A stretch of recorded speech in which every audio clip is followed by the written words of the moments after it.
Hello and welcome to today's video, one of two. In this video, we're going to talk about champion merchants, a buzzword utilized by the Lol Esports community this past season, something that I've noticed in my Discord, and I am anti-buzzword for the most part. I'm trying to disprove narratives and things of that nature. The reason why I'm making this video is because Oscarinin specifically was considered a K'Sante merchant.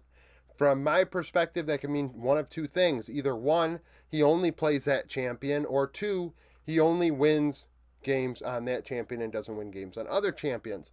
And you're going to notice Oscarinin isn't on the board because that's been disproven that actually he is not one of the most prevalent K'Sante players. And in terms of wins, he is not one of the most OTP winners, if you will, one-trick pony winners. So we're going to go over each role, the top five in both total games, relative, percentage-wise of their games played, and then percentage of the wins. What champions were these players winning on?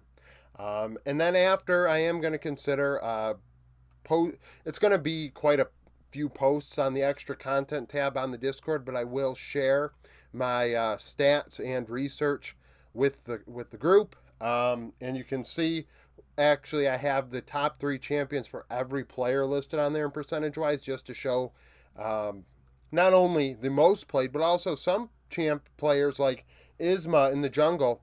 He was very, very centered on two champions. And honestly, his second most played champion is a higher percentage than like 60% of the players' first played champion, to kind of go to show you just how limited his champion usage was this past split. So let's get into this. In top lane, we're going to notice top lane a lot more OTP centered than the other roles. At 57%, Harry of Anyone's Legend played K'Sante. So 57% of his games played were on K'Sante this season. That includes regular season, playoffs, Demacia Cup, whatever the hell Season 14 is on Game of Legend. Keep in mind I use gameoflegend.gg for this. Cube from OMG played Udyr. 48% of his games, yes, Udyr. And that's the only time you're going to see Udyr in the top five. Xiaolahu from FPX, a good team. Something to note, a team that was high up in the LPL standings. Playing K'Sante 42% of his games. YSKM of IG, K'Sante 40%. Dokla of NRG, K'Sante 40%. Oscarinin actually had the seventh highest percentage on K'Sante. So, seventh, really, is that all he can play? Let's be real. Now, below it we have wins. So, what were players winning on? And you also have to think about not only what were they winning on, but, a lot of these teams are bad. If we see a good team down here, that is indicative of just how centered a team was on a champion, and somehow, some way, they were allowed to continue picking it. So Rich from Dignitas, now unemployed, I guess. Gnar, he won 57% of his games on Gnar. 57% of the wins by Rich this past split were on Gnar. That's how it should be worded. Cube of OMG, just over half of OMG's wins. Cube's Udyr would win those games. And then YSKM from IG, Decade from Ultra Prime, Castle from IMT, and technically Dokla from NRG, all played K'Sante in half of their team's wins this past season. Split. In the jungle, Sheo from BDS actually leads the way on Xin Zhao in 32% of his games. He was the most centered player on one champion in the role in the four major regions. After that, we have another LEC representative in Isma of SK playing Maokai, 30% of his games. Krakow of Anyone's Legend, Xin Zhao, 30%. Milky Way of FPX playing Lee Sin, 29% of his games. A lot of people looking at Kindred and other carry-oriented champions, but as Lee Sin was his most common pick. Armeo from IMT playing Vi, 29% of his games. Then the five players with the most wins relative to a champion. Hacker of Ultra Prime, Maokai, half of wins. Gideon from Brion, a player that was just cut actually yesterday, playing Sejuani in half of his squad's wins. Sponge of DRX on Sejuani, 45%. Isma SK on Maokai, 43%. And XU Dignitas playing Rel, 43% of his team's wins. Mid lane, Brian. Karis in mid lane for Brian played Azir in 38% of his games. Nuke from BDS played Azir 36%.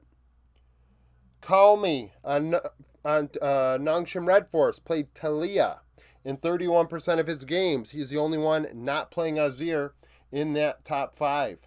Fisher of EDG played Azir 31%, and then FPX again appearing with Azir 29%. Care. So, throwing those words all over the damn place out of order. But let's think about that for a second. Jalahu, Milky Way, and Care really centered in on a couple champions. The Kesante, the Lee Sin, and the Azir. And somehow got away with it and kept getting away with picking it.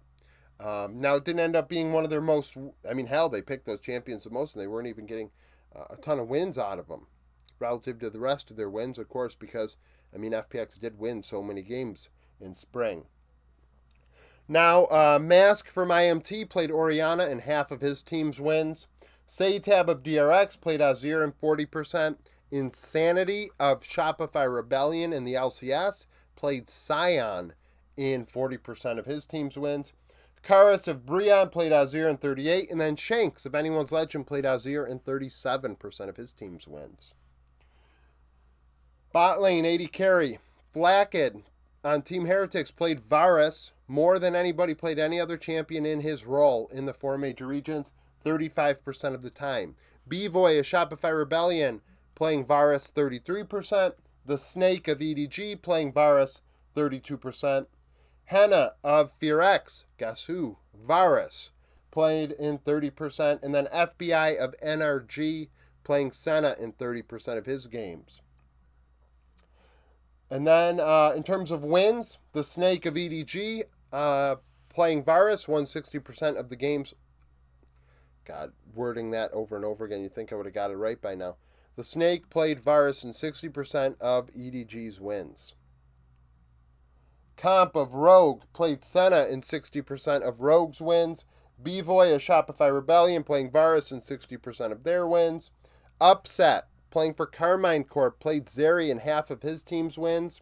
And lastly, LWX from RNG played Varus in 44% of their wins. And if you haven't noticed that all these teams kind of stink, it's because they only have 4 or 5 wins total. So if a player won 2 or 3 games on a champion out of 5, it's going to be a high percentage, right?